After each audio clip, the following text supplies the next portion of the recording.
logistik itu adalah masalah konektivitas ya terhadap daerah-daerah industri ya, terhadap daerah-daerah pariwisata, di mana tentunya logistik sangat berperan di sana. Dan kalau saya lihat ini adalah sesuatu yang harus kita tangkap ya, bagaimana kita memperbaiki daya saing Indonesia ya, karena sekarang kita masuk dalam sebuah pertandingan besar ya, trade facilitation itu. Kita tahu bagaimana antara Amerika dan China ya, juga kita lihat baru lama ini minggu lalu dengan Eropa juga ya, di sana ada berkaitan dengan tarif dan lain-lain gitu ya. Indonesia sendiri masih ada permasalahan juga kalau dikaitkan dengan tarif itu, dua komoditi besar, salah satunya adalah kelapa sawit misalnya ya. Belum lama ini teman-teman dari tekstil juga mengeluh yang dikaitkan dengan impor ya. Jadi bicara terus juga baja ya. Jadi kalau bicara logistik bukan ansih persoalannya masalah infrastruktur semata ya. Jadi kalau bicara mata rantai pasok itu gitu ya, itu dimana kita bicara end to end ya. Kita bukan saja bicara domestik, tapi kita juga bicara mengenai ekspor dan impor. Kita juga di sini bicara konektivitas antara kawasan antara kawasan industri, dari kawasan industri kepada pelabuhan ya, ke bandara, ke airport, kalau itu melalui pengiriman udara, bagaimana infrastruktur kita. Karena di beberapa negara juga infrastruktur tidak serta-merta ya, itu menaikkan atau mengefisienkan biaya logistik kita. Ya, ada beberapa hal. Jadi di sini juga insentif yang berkaitan dengan perpajakan ya.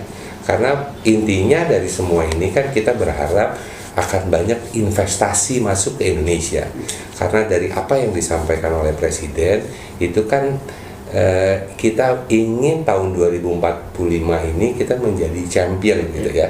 Itu kan salah satu statementnya. Jadi beliau ingin melihat hasilnya, prosesnya ya. Dan itu rata-rata kan harus menunjang pertumbuhan ekonomi atau pertumbuhan GDP kita, bukan yang kondisi saat sekarang. Dalam situasi kondisi makro ataupun global juga kita sama-sama tahu pertumbuhan kita kan di antara 5 sampai 5,2 ya.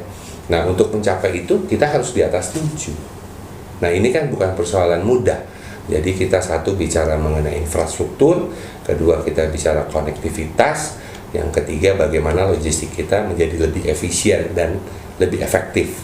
Aku usaha ya, melihatnya ini soal birokrasi. Apakah ini jadi ganjalan? Infrastruktur terus dibangun, tapi birokrasi seperti apa melihatnya? Karena birokrasi apabila tidak seimbang dengan infrastruktur yang ada, itu juga akan jadi masalah. Ya, saya bicara dari masalah perizinan ya. Kita mengapresiasi apa yang didorong Presiden mengenai perizinan satu atap, OSS itu ya. Nah, ini juga kan masih banyak kendala di dalam masalah perizinan ini. Teman-teman saya gitu ya, yang anggota apakah itu yang nasional maupun yang asing atau PMA, bicara yang besar, menengah, dan kecil masih banyak keluhan. Ya, kadang-kadang izinnya mudah gitu ya, tapi masih ada perbedaan KLBI misalnya. Ya, terus dengan satu izin ini kita harapkan itu 30 tahun yang lalu itu sudah digabungkan satu asosiasi. Ya, 3 asosiasi menjadi satu di bidang logistik gitu ya. Sebetulnya kita sudah bicara moda transportasi itu dari 30 tahun yang lalu. Sudah lama ya. Iya, 30 tahun. Tapi tiba-tiba sekarang banyak perubahan-perubahan gitu. Nah, ini yang menurut saya menjadi adanya ketidakpastian dari pelaku investasi. Saya yakin teman-teman dari PMA, teman-teman dari pengusaha nasional ya, ingin lebih banyak lagi melakukan investasi. Salah satunya itu adalah di otomasi misalnya. Ya, sekarang kan eranya kita era digitalisasi misalnya ya. Terus juga kita bicara bagaimana memudahkan mereka gitu ya. Dan terakhir di Jawa Barat ada lagi nih cerita lucu, dan saya mendengar ini di banyak kawasan untuk penggunaan gudang sekarang harus diterbitkan izin lagi ya. Izinnya konsultannya ditentukan. Nah, ini gimana berlakunya 5 tahun ya, lebih baik yang seperti itu. Jadi ini tetap kita mendorong adanya harmonisasi regulasi antara pemerintah pusat dan pemerintah daerah. Sudah ada pemangkasan birokrasi? Ya, itu kan janji daripada Presiden sendiri. contoh Vietnam ya, easy doing bisnisnya itu lebih rendah daripada Indonesia. Dia di bawah kita.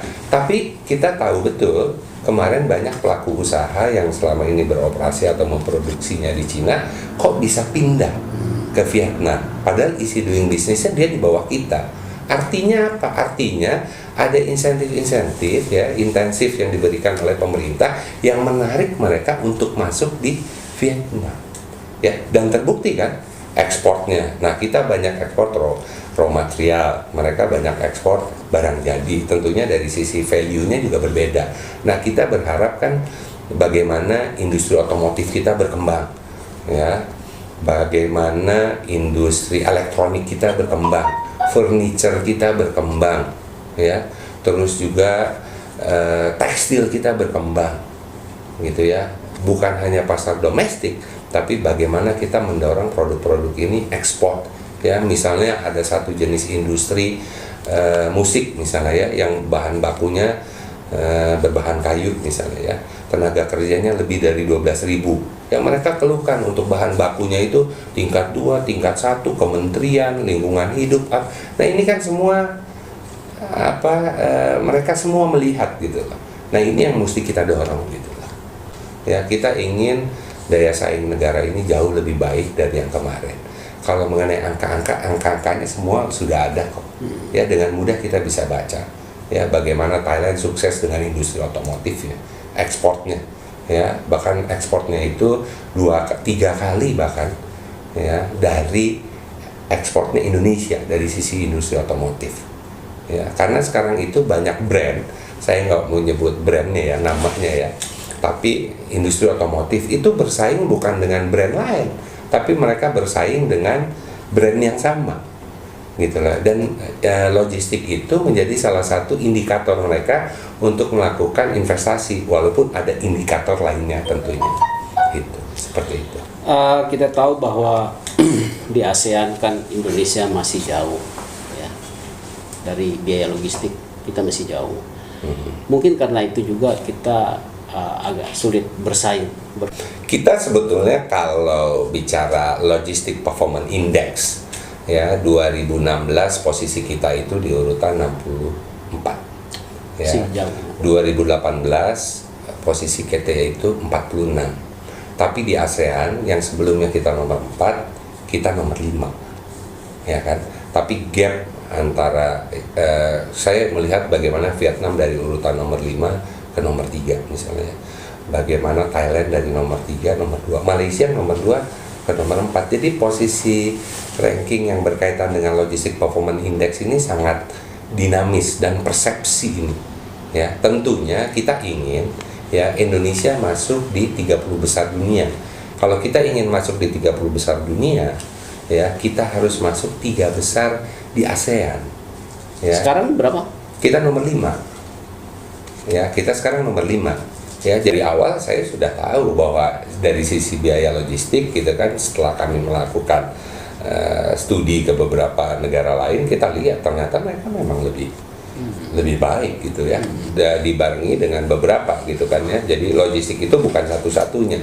Dan kalau kita bicara cross border, ini kita bicara mengenai ekspor dan impor ya. Jangan juga nanti ada yang bilang kenapa kita sudah membangun banyak pelabuhan di Papua tapi kok Logistic Performance Index-nya nggak turun. Ya memang nggak ada hubungannya. Jadi kita harus lihat ya, Logistic Performance Index itu untuk kegiatan ekspor dan impor, tapi kita juga harus perjuangkan konektivitas kita di dalam negeri. Kita mengapresiasi pembangunan jalan tol di Jawa misalnya ya, di Sumatera, walaupun di Sumatera tentunya juga banyak terjadi shifting, misalnya pelabuhan di Palembang gitu yang draftnya kan itu kurang lebih 3,5 meter misalnya ya.